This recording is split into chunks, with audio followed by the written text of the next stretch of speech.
What's going on, everybody? Welcome to the Real Deal Fishing Podcast. My name's Kevin. My name's Mike. That's Kevin. And we're the real deal. The sorry we really missed. real deal. Sorry we missed a week last week. It's been, the springtime has brought up many different things. One is pollen, Yes. uh, and sickness, and the other is wind and rain. And then for me specifically, it's spring sports.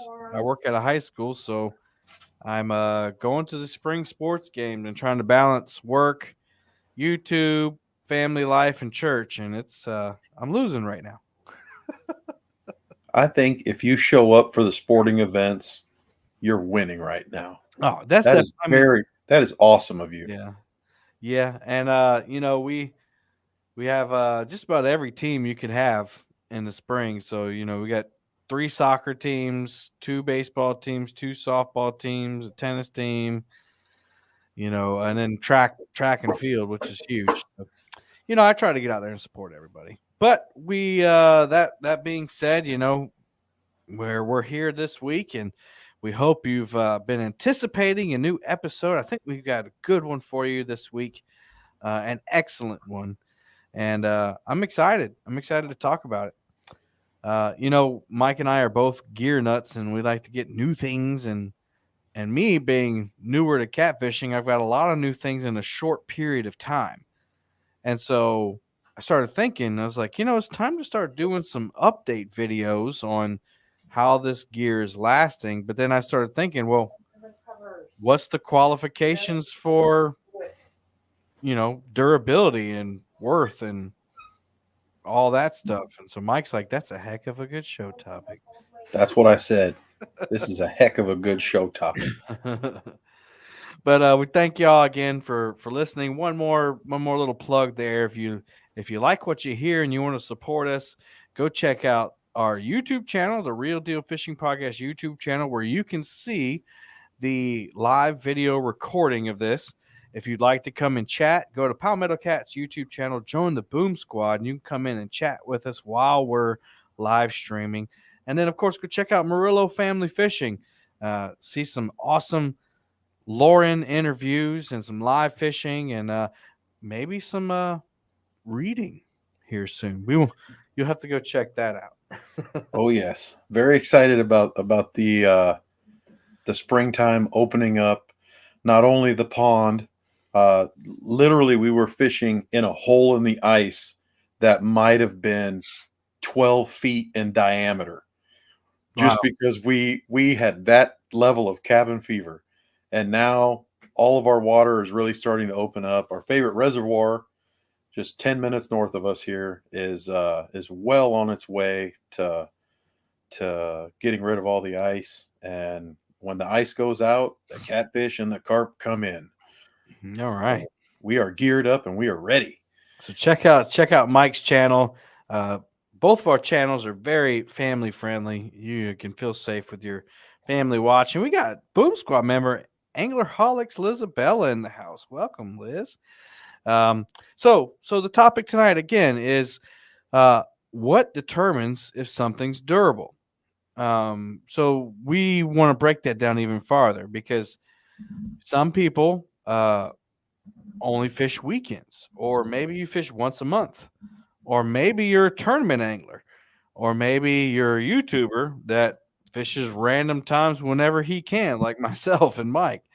Uh, so we kind of have to break those down. So I think the most appropriate place to start, Mike, would be, the weekend warrior, the typical angler that works the 9 to 5 and it's Saturday or Sunday morning, and hey, I'm going to go drown a worm. So let's start there. Let's start with a reel. What do you think would determine if a reel is standing the test of time, or if it's worth the money you paid for it? If you're just using it on the weekends. If I'm just using it on the weekends, I can probably get away with something very affordable. Unfortunately, it will be more plastic than metal. One thing that you can look for, and I know this might be nitpicky, One thing you can look for is the handle. Mm, If the handle looks cheap and feels cheap in your hands, it's probably not going to be the most durable item. But right. let's be honest, if you're only fishing once or twice a month Hmm. for a couple hours, do you really need a $350 rod and reel combo? Mm-mm. Maybe not. So so basically, I guess what Mike's trying to say is that, typically if you're just a weekend warrior, you're just going out there fishing a couple hours, let's say a maximum of 4 times a month. Uh, Typically, those types of anglers aren't going to buy the most expensive gear because it's Uh, not. I wouldn't say it's not a true passion, but it's not something they put a lot of time into. So yep. for something like that on a reel, you know, if you want something, let's say, to last you a couple seasons, it needs to be able to, like, that handle. That's a great point. You need to check that handle, make sure that the screws don't back out on it. If you're using a spinning reel, make sure that little plastic piece on the left side doesn't come undone. And then all of a sudden you're reeling and then your handle falls in the ocean. That's very specific because it's happened to me. But yeah, and then you're gonna check, just I would say just to make sure your screws aren't backing out. Um, and make sure that you're buying something that can take a moderate, you know, tossing in the back of the truck or whatever. Is it chipping? And I guess that we didn't even set the premise, like, we're looking for quality products, right? And so what determines if it's quality? Well, if you're fishing on the weekend and you use it 4 times a month, if you throw it in the back of the truck or throw it in the garage, it should be able to withstand fishing for how many seasons, Mike? What would you think? You lost me because, quite frankly, if I saw anybody throw any fishing rod or reel anywhere, I would step in, I would take the side of the rod and reel, and I would be like, "How dare you? How dare you treat this rod and reel? Do you know what this thing can do? Well, it's not going to do any of it if you break it." So yeah, I I guess I guess had it's to do kind it. of a I get it, your passion. I guess it's kind of a moot point now that I think of it, talking about, cheap gear, because cheap gear is going to be cheap gear. So let's move on up. Let's go ahead and let's cut the fat here and let's move into, like, you know, you really love fishing like we do. You want to do it as much as you can, and you want to buy something that's going to last you a couple seasons. Um, what in a reel should determine if it's worth the money you pay for. So specifically, I was thinking about the PC Fun Chaos. So if I'm going to do a year review of the PC Fun Chaos 50, okay, which is a round reel. It's mostly plastic, has some metal parts. The gears inside are some metal, some plastic. It's very affordable, around the $50 range with that code CAT18 at PCFun.com. But what would determine if that thing is held up? So when I do my review, Mike, what should I be looking for? I think that you should be looking to see if the reel itself has established any play in those gears, or Mm. if the handle is starting to feel, and this is a technical term, if the handle's starting to feel a little wonky, Hmm. or should like you had mentioned earlier, are you noticing that screws continually are backing out? You're having to continuously tighten up screws or bolts. Hmm. Is it noisier? Mm. Is it really starting to show its age, or is it not? Because if it's not, we have to Then say that could we have a determine. durable Yeah. item. So also on the PC Fun 50 specifically, there's a thumb bar, and those Oh, things tend to malfunction. And what I'm talking about is there's a thumb action lever right on the outside of the spool, right where your your thumb would be, whether you're left or right. Um, and you press that down to disengage the, I guess, the locking mechanism, the free spool mechanism. So that's how you free spool it to cast. You press that little button there. It's very common on bait casters for bass fishing. Most of the upper higher dollar round reel bait casters don't have that. So it's kind of a nice feature, I think, on this reel. But those plastic pieces and those little gears there tend to malfunction. And so I think that would be another good thing to look at is, is that wearing out? Is Hmm. it? I plan on having a brand new reel side by side to see, hey, well, this one doesn't feel as new, doesn't feel as tight, like you were talking about. Is everything still tight? Kind of like a car when you drive it for a long time, the steering starts to get loose and wonky. Yeah. You could definitely test the drag. Try to see the power of the drag. Max it out. See if it still takes about that same amount of pressure as the new one. That's a great point. Also, I think, you know, again, people are harder on their things than others. I think I'm right in the middle. Like I take care of my stuff to where I don't abuse it, and I make sure that I'm careful, like unloading it and loading it. But fishing, it happens. Things happen. Things get dented up. Things get scratched up. Especially in catfishing, it's a slimy, messy, dirty, you know, type of sport. So Yeah, I'm also going to look at like the wear and tear of the um, what you would call the aesthetics of the reel, like the paint and that kind of absolutely. stuff. Absolutely. Your rods are usually in rod holders while they're deployed, whereas a bass fisherman is holding that single Mhm, rod. Otherwise, the rod is stored on the floor of their boat, which is typically carpet, I mhm, believe, where yours is not, mhm. So yeah, it's a completely different environment to utilize the tools. I'm also taking, because we don't have rod limits off the boat. I'm taking 4 rods and kind of bungeeing them together, so they're knocking and rubbing against each other. I also lay down, my rods and reels on the deck while I'm traveling, so that they don't hit low hanging tree branches and things like that. So the natural wear and tear, that stuff, it happens. And not saying it, if you got a dented reel or something, it means it's a bad product. But compared to other stuff that I've had the same amount of time and used just as much, does it show it as much? And this is just, and a lot of people are probably rolling their eyes because it's like, what? Why do I care if it's still shiny? But I mean, who doesn't like to have good looking stuff?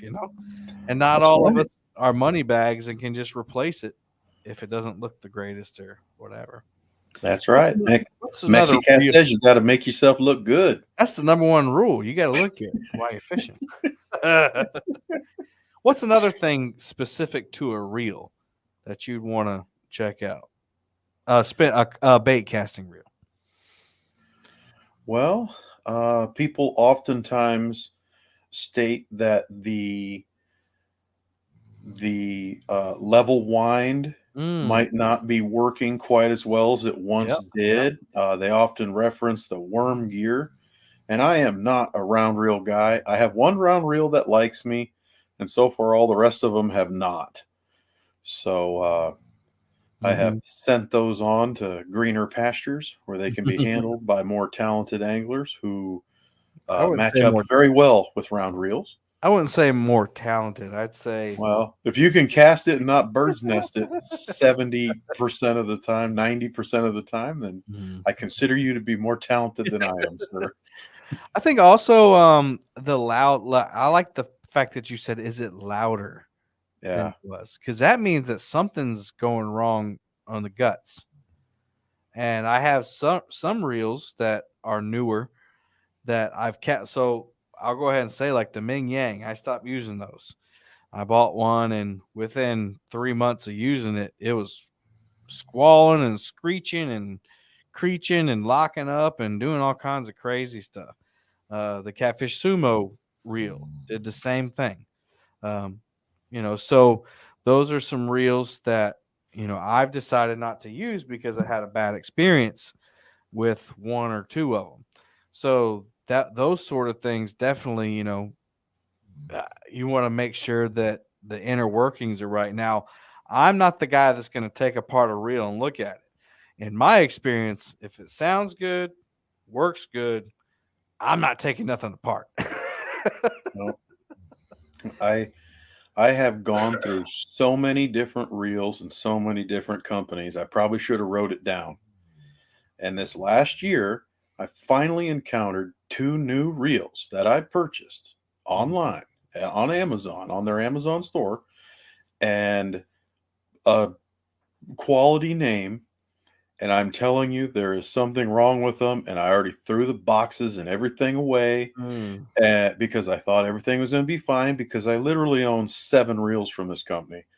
But these reels, I've taken them apart. I just do not understand why they crank so firmly. There's some kind of friction going on, and I'm at the point now to where I feel bad that I even put new grease in them because I can't figure it out. But I guess I'll open them up again since I kind of don't really have a choice now. But I might reach out to the company. I don't know. They are known to have excellent customer service, Mhm. but I haven't even put line on them because they're so hard to turn.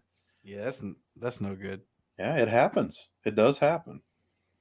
And I think we're also talking about because so these PC phone reels and those of you who are listening, uh, I just started using them like last year. Some of them I've had a little more than a year, but I haven't done any maintenance to them on purpose. I didn't put Mhm. any oil in them. I didn't. I mean, I might have sprayed them down with a hose, but nothing. No maintenance. If a screw was loose, I tightened it up. That sort of thing. So this is what we're talking about. We're not talking about sending. So I've sent a couple reels, my more expensive reels, and ones that have been donated to me.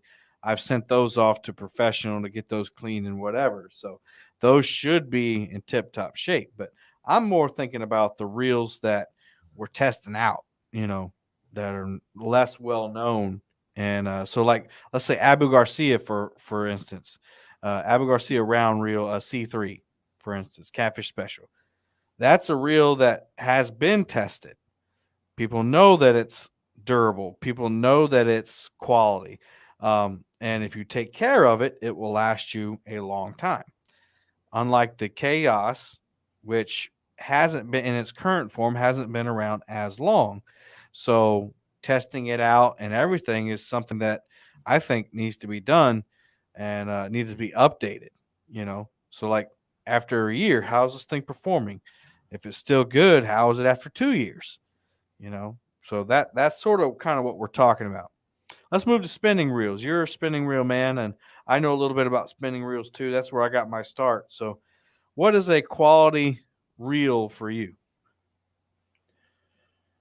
Well, some of the things that I look for in a quality spinning reel is the ball bearing count. I'm definitely Mm, looking at what type of material the spool is made out of. mm. Definitely Why is looking at the that? shape and the well, you have some composite spools, some that are a little bit more flexible, plasticky Mm, spools.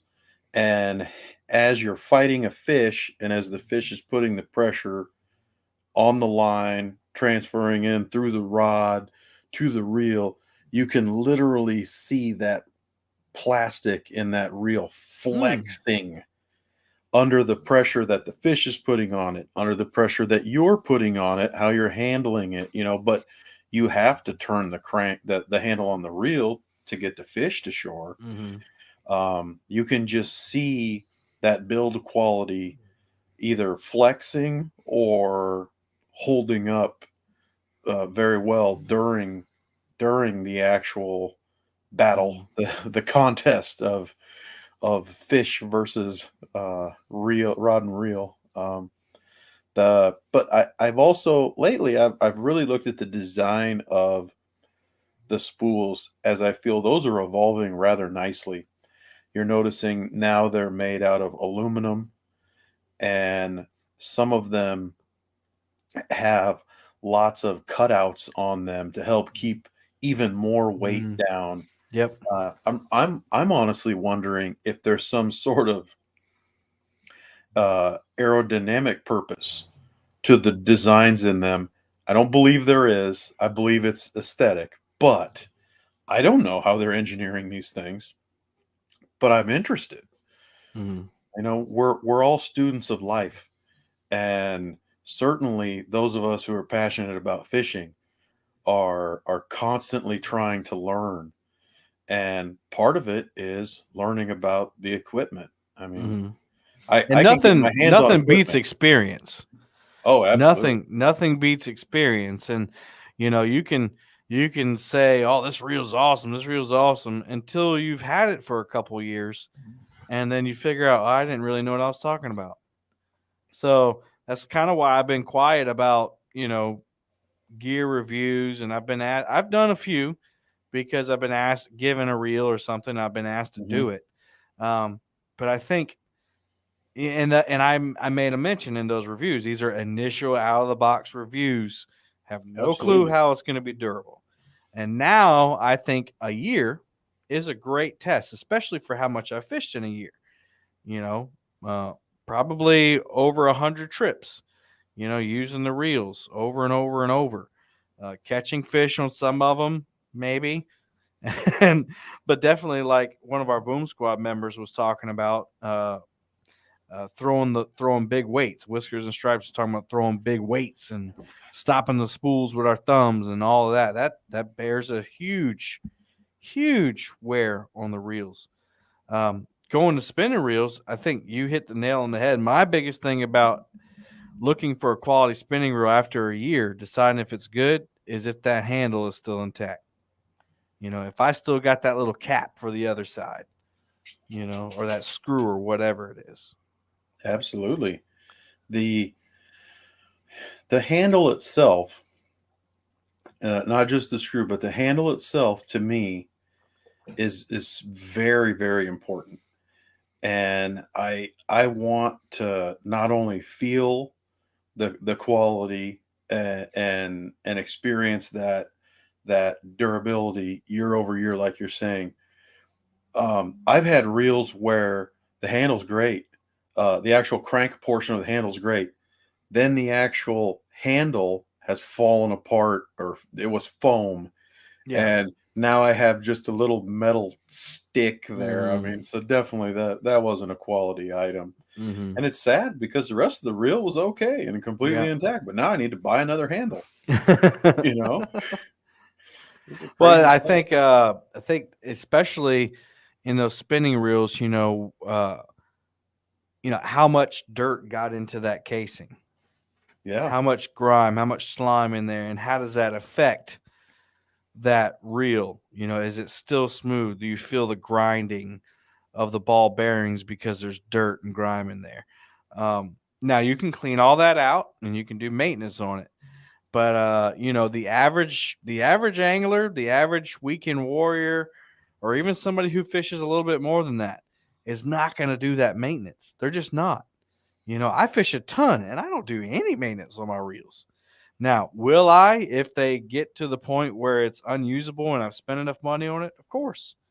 But if I can get away with a $50 reel after a year or 2 years or 3 years and not have to do any maintenance, I'm just gonna throw that old reel and buy a new one every 3 years. I mean, why not? I mean, it's $50, you know. But that spinning reel, definitely seeing how much grime gets in those ball bearings. I think also, tell me what you think about this. The ping of the drag, and I guess you can do that for the round reels too. Like, is it still as loud? Does that matter to you? Oh, it absolutely matters to me now. And before I just enjoyed that sound. Mm-hmm. I just that to me was the true way that I would measure a fish. Mm-hmm. Is how Weight is much drag it weight. pulled? Oh yeah. If it gave that fantastic fight, if it made that reel Mm-hmm. screech, if it made that rod bend, you know, the a fish can weigh 6 pounds and give you the absolute fight of the year. Mm-hmm. That's what happened to me last year. Mm-hmm. A 6 pound channel cat gave me the fight of my year because I had it on light equipment with a 3,000 size reel. So it Mm-hmm. wasn't medium heavy equipment with a 6,000 size reel.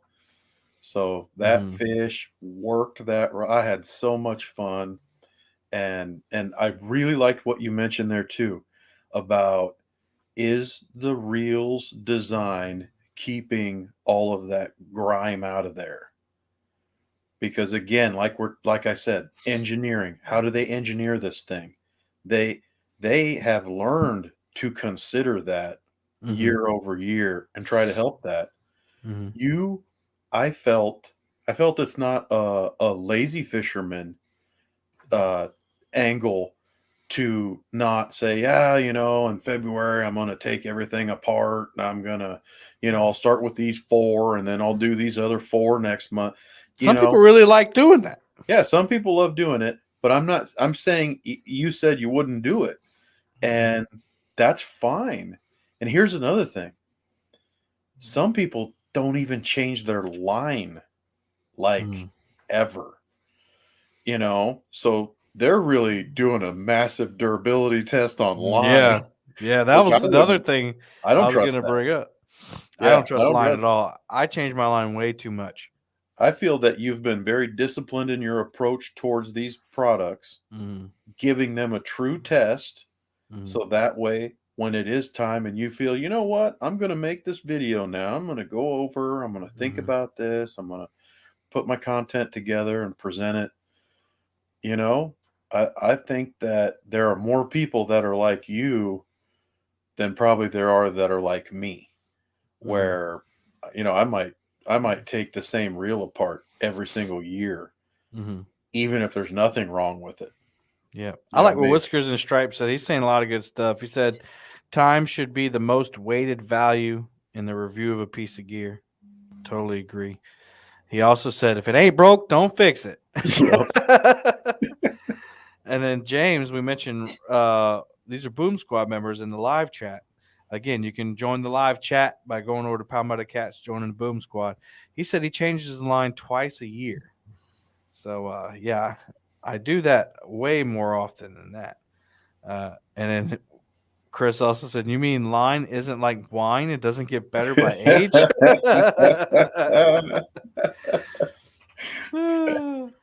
Man, I think just to wrap up the spinning reel portion, like a lot of those newer reels, the higher end reels, they have the little rubber gasket around the spool Yep. so that your line can grab that gasket. Is that ripping off? Is it tearing? Does it even work? Or do you still have to put backing on there to keep your braid from slipping, or your mono for that matter? The spool itself is that little rubber piece or plastic piece that they give you, is that starting to wear out and your line's not spooling on the spool evenly anymore? So I think those are all definitely points to consider when you're looking at is did I get my money's worth out of this reel? Since we're talking about line, let's go ahead and move on the line. How do we determine what line is good, Mike? Let's talk about mono. Oh, I love mono. I'm definitely on the mono side of the mono versus braid debate. I I I think that I value the mono that doesn't have as much memory, so it really is I don't know, kind of loose and flowing. I'll say, versus a mono that, if it's been on the spool for a while, looks like, the little curly Q, Curly cues, I can't stand that. yeah, little Oh, curly Q tail on yeah. Porky Pig or whatever, that drives me crazy. I don't think that it has to be perfectly straight. I can handle a little waviness here and there if the line is not tight. Mhm. But, let's say you do catch a fish on that line. I don't know. I look at the line after you catch a fish on the rod. You send it back, you put your bait on there, you send it back out there, you look at that line, and it's like, look at that. That did give it a nice stretch, and that is some Mhm. nice straight line. I definitely I've learned to check the line for frays when I'm reeling it in. I will hold that line as it gets closer to my swivel, or I mean my yeah, my swivel, and just to feel for that. I will give credit to Wicked Tuna. If you notice, those guys are always feeling that line to Mhm. see if it might, because they don't want to lose a chance at that big fish. Well, you know what? Neither Mhm. do I. So I find myself really paying attention. But I do have lots of rocky areas where I Right. really like to target fish. So when it comes to mono, obviously leader line, I check that every after every fish, Mhm. definitely after every trip. Even if sometimes I'll get fooled and I'll feel slime or grass on it, and I'll be like, oh, oh, oh, that feels like a nick, and then I'll just kind of scrape the grass off. I'm like, okay, all right, this leader line can this leader line can do another trip, and I Are you do saying you that. talk to the leader line? I do. I All do right. that. I do that because in 2020 when I got my boat, I was fishing and I was with Pastor Sean, and we had caught started off with a 40 pounder right off the bat, and then we got a few other eaters, and then we are about to leave, and the rod went down. And before that, was reeling up and rebaiting, and I saw the fray. Now we are fishing with 6 rods, right? And I saw the fray in the line. I pointed out to the camera. I said, "You watch." I said that I should probably change that, but we're about to go, and what are the chances that the big fish hits that line? 100% that day. So the line went down, boom, drags peeling out. I'm reeling in, smiling because I know I got a big one, and then hook, zoopow, popped it, brought it back in. It broke exactly where the fray was in the leader line. So I don't mess around with leader line. I how do I categorize if a leader line is better than the other? I don't think I'll ever use it enough to let anybody know. Um, but I guess if, like you're saying, if you fish rocky areas or you catch a lot of fish on one leader in a trip and it still feels good, that would be a good determination. But for longevity, I mean, even after 2 or 3 trips, even if it's not frayed, I'm changing my leader line. Now mono.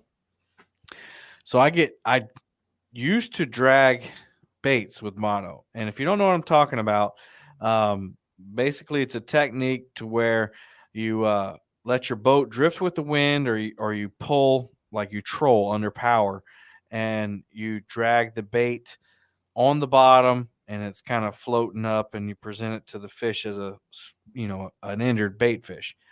And obviously, if you're moving in a boat and you get hung up, that line is going to stretch. And so the mono would stretch and stretch and stretch. And you could almost see, like you were talking about, the curly cues went away. Well, yeah, they would go away. And I started thinking, how much stretch can that line take? You know? Um, and then I would get to the point to where, I get hung up and I have to break off. Well, when I broke off, it would break off like in the middle of the line, like in the new parts even. And so I'd be missing like 100 yards of line out there, just floating in or sinking in the lake, and I felt terrible about that. So I started doing braid dragging. But when I was using mono, I didn't really worry about it at all unless I got hung up and I had to really pull on it to get it out. Like try to pull that straight back technique until something gives.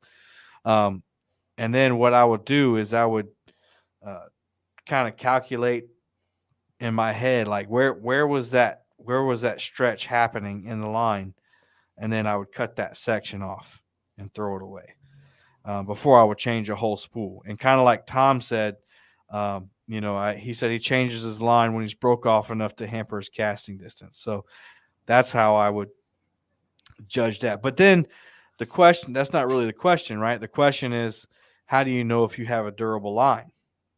And so I guess you just have to, it just depends on your waters. And, you want to recommend the best line to whoever asks you. So those are some of the variables that I look for. Anything you want to add to the mono? I thought I had something there. And, the older I get, the more I realize that if I thought I had something, and then when someone asks me, "So, what do you got on that?" and I don't remember it, probably wasn't all that important. You started thinking about chicken wings or Well, fried that's a very bologna. important topic. Yeah, absolutely. Or fried bologna. Ooh. So moving to braid, I'm new with braid, so I've made a lot of mistakes with braid already, and it's because I didn't do my research. I'm just gonna be straight up, honest, transparent. Just tried to pull the man thing. I know what I'm doing, and number one, the first time I tried braid, I spooled it up too loose, and so the braid cut all the way down to the spool when I got hung up, or a fish pulled a lot of drag, or I bird nested. So I had to cut all that off. Then I've made another mistake. So once I learned, oh, you got to spool braid tight. Got it, done. Learned that, fixed that mistake. Second mistake I made was not putting backing on the braid. I'll just tie the knot and put a piece of electrical tape on it, but it would slip. And so I'd reel a fish on and I'd feel it slipping like I didn't have any drag. And so I'd have to pull the fish towards me and then reel down to the fish and hold my thumb on the spool while I reeled it. So I lost, I definitely that line, I had to, unwind it and rewind it on and all that. So now I think I've got all the dumb mistakes out of the way, and definitely doing the smart stuff with this new canine braid that I'm trying, canine cat line. And some of the things I hear people talking about is color loss. Does it bleed a lot? Do you find that your hands are turning orange or green or whatever? Do you find that it frays a lot? Those types of things. Do you have much experience with braid? I don't. I did put some reels last year. Had a few of the same issues that you just described due to my newness to it and my lack of research. I have a few questions for you though. When you mention that color loss, do you mean instantly or do you mean after the braid has hit the water Well, and that's the been used? thing. No, not instantly, not before it hits the water, obviously. I put some Well, braid on a reel and instantly my fingers were blue. now I've had that happen because the line is dyed pretty heavily, Okay. and your cheaper stuff would come off a lot on your fingers, or on your towel or whatever. But yeah, I'm talking about more like natural. You know, how many trips does it use? Is the sun removing the color? Is the water losing the color?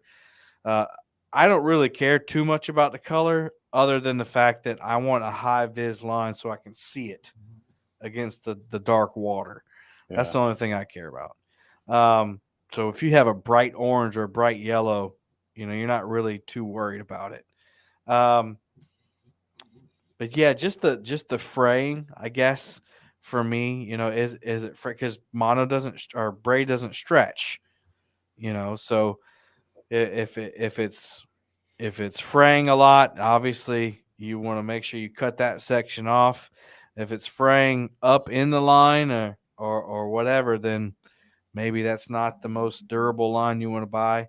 There is a difference too. I figured out between like the 8 strand and 6 strand and 4 strand. There's different strengths, and there's a lot more about braid that I had no clue. All I knew was it can cut you, Yes. And and it now, has cut me. do you think that the skinnier or the smaller the braid, the more dangerous it is to cut you? Because I thought in the I past that I might have I would tried think some so. like in the early 2000s, and I Hmm. thought one of my friends was like, "Dude, all you need is like 15-pound braid." And next thing you know, I just sliced my fingers all up. I was like, "Forget it. I'm not dealing Mm, with this now." This past year, I think I got like 65-pound braid, and I'm like, "Holy cow, mhm. this is like a little rope." I Yeah, was like, "This is I pretty have easy I, to use." I have 80-pound braid, Yep. because I when I'm dragging baits, I want to break off at the leader, and I need Mhm. a heavy leader too. So I use 60-pound leader and 80-pound braid. And if I get hung up, you know that braid is not going to pop before that leader does. So I lose my tackle still, but I'm not leaving 200 yards of because I drag baits a long way back. I'm not leaving a planer board behind, and I'm not leaving 100 yards of mono in the water, which tears me up every because I'm thinking about the birds that pick it up, and Yeah, it's just I know I'm just one person, but hey, if it's just me and I can do my part, then that's all I care about. Uh, absolutely. the other Absolutely. thing is braid, and somebody Chris just put it in the chat. Braid is great for casting. Like I have that new braid on them PC Fun 60s, and man, when I launch it, like it never comes down. It's like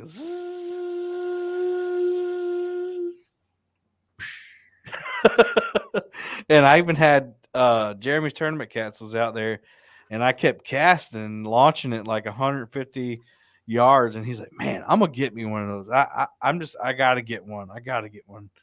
So I like it for the casting distance too. Yeah, I have not put braid onto a reel with the intentions of having it help my casting distance. I have put braid onto reels so that way I could set up a couple of floats. So that way, because braid, uh, I guess, floats better than mono. Mhm. So I'm like, well, use that to my advantage. I'm gonna throw out these big, you know, uh, cigar bobbers out here, and Mm. but then I noticed when I first casted one out, I sent it clear to the other side of the pond. Yeah. I'm like, whoa, I forgot Especially about on a that. spinning reel, man, because you on that spool, you got that mono hitting, and when you cast, you hear it. You Yep, hear it fluttering, and that braid doesn't provide as much resistance. yep. Um, I almost landed on the other bank. I'm sure I probably could have just pulled it right into the water, but if anybody's going to snag up on the opposite side of the pond, it would probably be me, looking like a fool the whole time. So I think that's super fun. There's definitely advantage to mm, both. And I think that I did buy some cheap braid, but mm, again, if I'm only going to use those rods a couple times a mm, season, hey, mm. cheap's probably the way for me. It's probably going to do good enough. Yeah, and I use mono too. So like my anchor rods, like when I'm in the river. Now I'm testing the cat braid, um, or the cat line. So I'm trying it out on everything, but I prefer the monofilament in the river because I want that stretch, with the current and everything. I want to be able to have that feel on there. But definitely in the lake, I'm a braid guy all the way. I love it. I love everything I've already said about it. That's awesome. One other positive is just that you can spool up more line. You know, you Yep. know, if you have to break off, you can just trim it till, you know, you're like, yeah, it's a little low. It's probably time to buy another spool. Well, and to that point as well, if you can spool up more line, then if you don't need more line, you can use a smaller reel, which would then Mhm, be less weight in mhm, your hand. You could make yourself more comfortable as an angler. mm, mm. The But other thing I Braid has that. the other thing I use mono for is my bait reel. I use 2 pound um 2 pound monofilament. And I tell you what, man, it casts like a dream, but don't get it tangled up. Yep. Cause you might as well just pop it off. All right, so let's move to rods. Now rods are a little more controversial. You know, there's definitely something to be said for the different things you can test out on rods. I'm gonna let you go first if you're ready. What after testing a rod for a year, what should you be looking for durability? Well, after a whole year, there's quite a bit to look at there. Mm-hmm. I definitely think that you want to look over all of the eyes and the Mm-hmm. tip to see what kind of condition they're in. Are they just dirty or are Mm-hmm. they actually askew? So if you're listening, Mike's talking about some people call them guides, but Guides. Yep. basically eyes guides what the rings that the line goes through. Yep. Uh, those things can take quite a beating and you'd never notice it. Mm-hmm. And then you might look and you might be like, "Oh, wow." Some of them have little inserts in them. Those pop out or they crack. They Don't become buy those. abrasive. They can cut your line. And some guides are completely metal. That way they will not get tore up. Mhm. The braid will not drill a hole right through them like these other plastic inserts, ceramic inserts, whatever they are. I think some of them are even titanium or aluminum or something. Mm. But definitely want to look those over. To me, that's a big thing for a rod. You look at that. Also, look at where the base of those guides is wrapped onto the rod blank itself, and you can definitely see what kind of quality rod you got going on there. Uh, the I think handle another itself, yeah, the handle. Yeah, yeah, right there where the rod meets the grip. And yep, some, you know, I would say even if you have a rod with a metal reel seat, or aluminum reel seat, wherever that reel seat is attached to the blank, is the rod action bending all the way through the handle? Our friend Luke from Cats and Carp did a couple rod reviews. Now they were intense, but he showed one of the rods. I can't remember off the top of my head what it was, but it was supposed to be like the catfish rod, you know, of that year, and it bent all the way. Like when he made it wiggle, like the handle wiggled on it, and I'm like, that's no good right there. I don't want that much movement in the handle. So do you have that? Is that wiggle going through your handle? And just go with along with you on the guides, you know, do you have them breaking off? You know, have you lost a guide? Um, you know, are they bending back and forth? Now, is that you also have to keep into consideration, you know, I know you've got two young girls. Did one of them happen to step on it? Because that's not the rod's fault. But yep, you yep. know, but Had that but happen. but I mean, if you know that like me, I don't have any kids, you know, and I like I said, I run the middle, you know, I take pretty good care of my stuff. You know, is that rod eye bending back with light abuse, like just in and out of the boat, in and out of the garage, things of that nature. Um, or are they turning? So one thing, I have a rod, I won't mention the name brand, but the reel seat turns. It shifts back and forth on the blank. And I've had that one for a little over a year. So I don't really, care for that one. And it's a really, it's a pretty old, well trusted name brand, um, with 2 letters in it.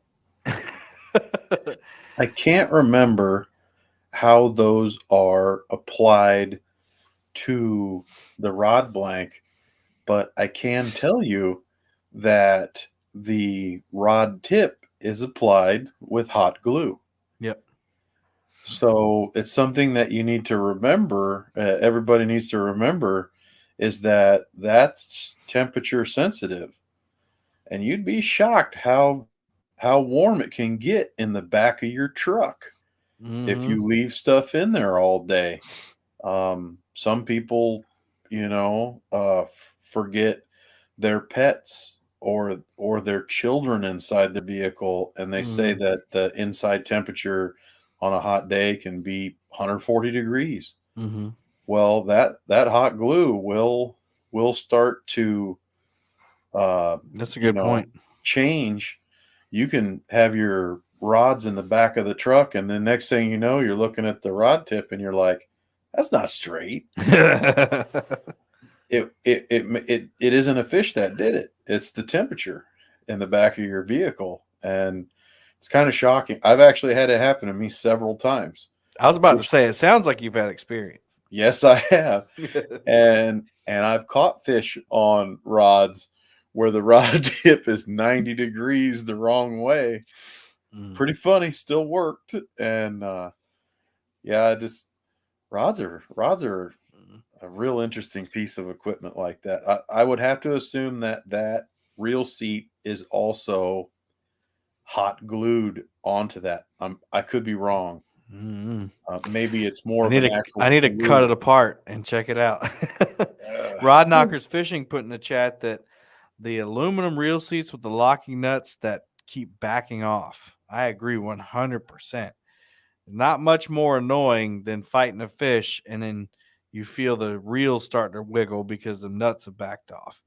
So you ever I'm had the not. reel fall off? No, not yet. Completely fall off? Not yet. But I'm waiting on it. There's a couple rods that I have where the the reel seats, the locking nuts are on the bottom instead of on the top, and I feel that the bottom ones back off more because you're holding it down there. You're doing more stuff, and just the gravity. Yeah. If you hit it, it's gonna unlock, and it's the same rod that I was just alluding to with the shake. And there's a couple more of them, but definitely, if that those nuts keep backing off on you, and you've given it the good man type, yeah, yeah, that ain't coming off of there. If you've done that and then you notice it's wiggly and you're like, dang gum. So I do like the tip that he put in there. You wrap it with plumber's tape to keep Absolutely. it That's from a backing great off. tip. But as much as I change reels on rods, though, I don't know if I I take rod reels off, and I'm like, you don't deserve to be on this rod anymore. I do you love that. I do do you the talk to exact your same equipment? thing. Yeah, I like I'm it's not like gonna this say reel which is pretty. This needs to go on this rod now. I'm like, look, you don't deserve to be on the field if you aren't producing. You're gonna sit on the bench. And I sat some pretty good looking equipment on the bench last year, and I think I was wrong for doing it. Mm, Another another another amateur show. tip. Another amateur tip coming out to you right here. Don't use too stiff of a rod with a circle hook. Mm, It's not a good combination. You need that nice tip to help you with that proper hook set there for the yeah, circle hook specifically. And I think that I just was mismatching stuff there. yeah. So I like what LG Bass said, and then and Chris as well, Whiskers and Stripes, talking about if the rod, if you use braid, if the braid cuts into the guides and creates grooves, Mm-hmm. so a low quality. Now that's eventually, I think that's going to happen if you use a rod for a long time with braid. I think it should be I think it should happen after a long time, but especially if you have the inserts, it's going to happen. But if you have just the metal guides, it should withstand it a lot longer, in my opinion. But definitely, if it starts cutting in, that's another thing you need to consider after a couple, a season of use. Is it already cutting in there? Because we pay a lot of money for this stuff. Even if you buy a couple $50 reels, I mean, you're in 200-300 bucks.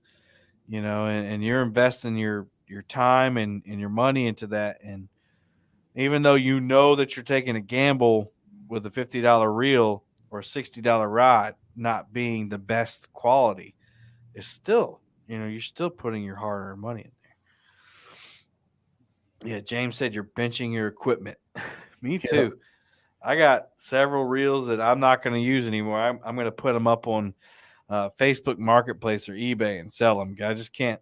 Every time I put them on, I just can't stand them anymore. I've gotten really used to the light weight of the PC funds and even the Abu Garcia C3s.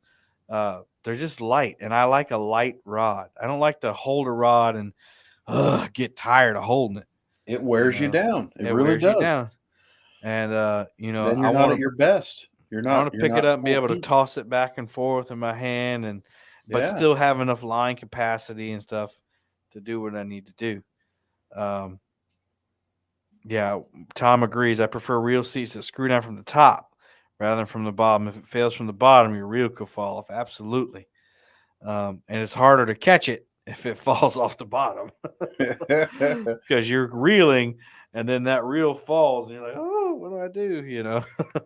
I learned quite a bit when I was buying specific carp rods because the reel seats would not allow some American fishing reels versus the European Mhm. carp reels that were specifically to be matched up with those rods. Mm. But it's still very true for other catfishing equipment. If you look at those metal reel seats, those aluminum reel seats, some of them are grooved wider or they have a thicker groove in them to accept that reel seat, and some others are not as big. They're smaller, so something to consider when you are matching up your equipment. And like most of us, I try to match up my equipment on what I think would look prettiest on that rod. This rod needs a silver reel. This rod over here really should have a black reel. Mhm. But you got to watch how it fits too, because that will help to create that looseness of Yeah. the reel seat and how it fits. I'm narcissistic when it comes to matching stuff. And I've had to get over a lot of that You've done with well. YouTube. You've done well. And now I have a green rod with a blue reel and orange line on it. And I'm like, oh, Yeah. it's killing me. It's killing me. But it's all about, it's all about finding something that you enjoy using. And I think what's kind of tougher for me to evaluate equipment is the fact that we don't have any limits on how much we can use. And so when you have 8 rods out, and you always got that one rod that the fish like better than the others. And it takes that rod out and none of the other rods get action. So, if you're trying to review a rod, then it's like, I hadn't caught a fish on it yet. you know, like the cats and carp rod I got at CatCon, haven't caught a fish on it. The ripsaw rod that they gave me at Hamilton Bait and Tackle, haven't caught a fish on it yet. Huh. That's not saying much. I haven't caught a fish since before CatCon. How many times do you think you've been fishing since CatCon? Sorry, Handful? I took a moment of silence there. Yeah. Yeah. Now I have caught the fish have been caught on my boat. It's just I haven't caught one. I'm too nice. I just need to rip the rod out of people's hands and and grab the fish. But uh, but Uh, but yeah, I think that trend's going to change here soon, and we're going to get back on the fish. But I don't know. I think we brought some things to light, and I think when I start doing this review, I think I got some other things to think about now, especially on the reel. The rod. yeah. You can catch a catfish on a broomstick. So you know, it's about comfort and color scheme and you know whatever on a rod. I know there's more to it. I'm not downplaying. I'm just saying, like I think the reel is way more important than the rod. That's just my I opinion. agree. I agree. The reel is way more important than the rod because you know it drives the whole thing, and you can catch now. I think let me rephrase here. I think that the enjoyment of catching the fish has a lot more to do with what rod you select than the ability to catch a fish on any rod. As you stated when you caught the 5 pound channel cat on the light action. Absolutely agree. Other than the things we've mentioned, those are the big things: the line, the rod, and the reel. The terminal tackle, the swivels. I haven't had a swivel ever fail on me, so those have all stood the test of time. I've never had. I've only had one hook ever break on me, and I'll never use that hook again, even though it was just probably that one little hook. It's in here now. It's in my head, and I can't use those hooks anymore. But most of that terminal tackle stuff is it's gonna be all right. The hooks, maybe you might have to sharpen your hooks. What do you think about that stuff?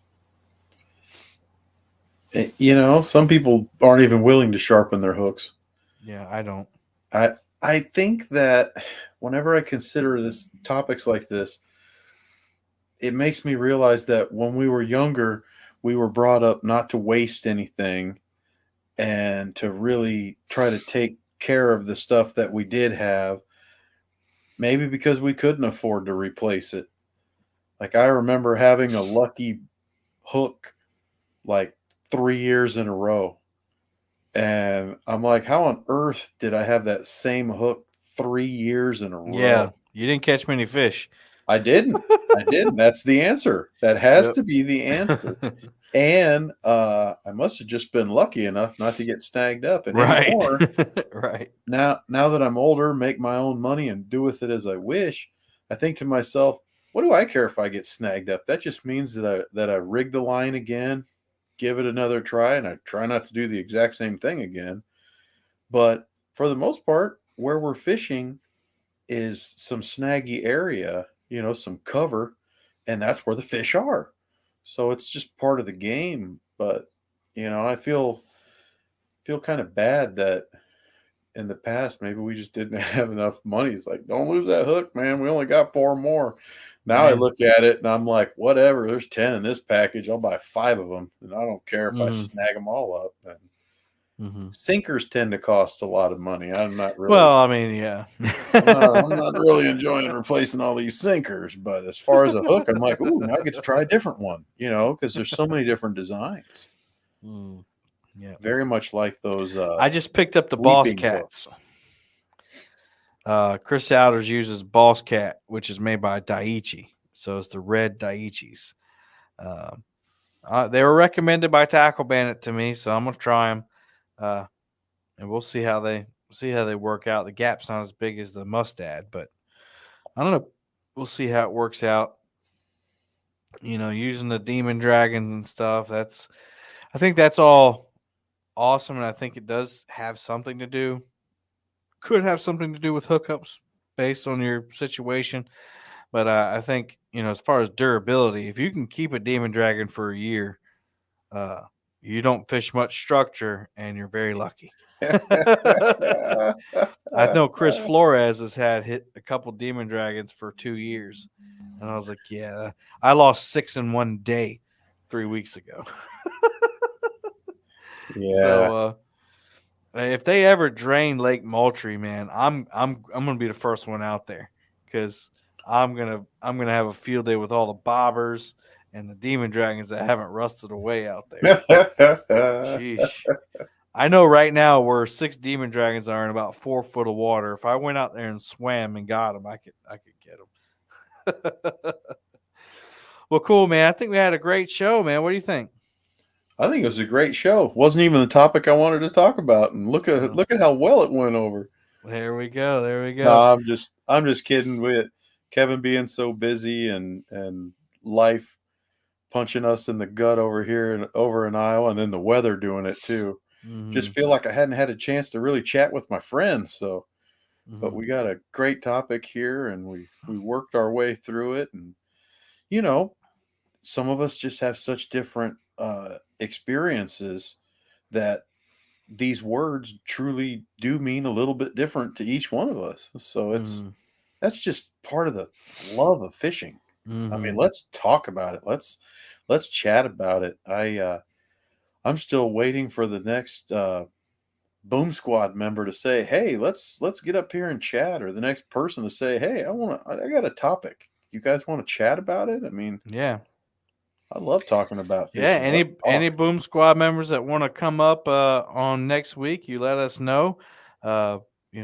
We've had Tom on the show. We've had Big Mike on the show. We've had Ray Ferguson on the show, all Boom Squad members. Any of you are welcome to come up. And if we don't have anything to talk about, we'll just talk about you. Yeah.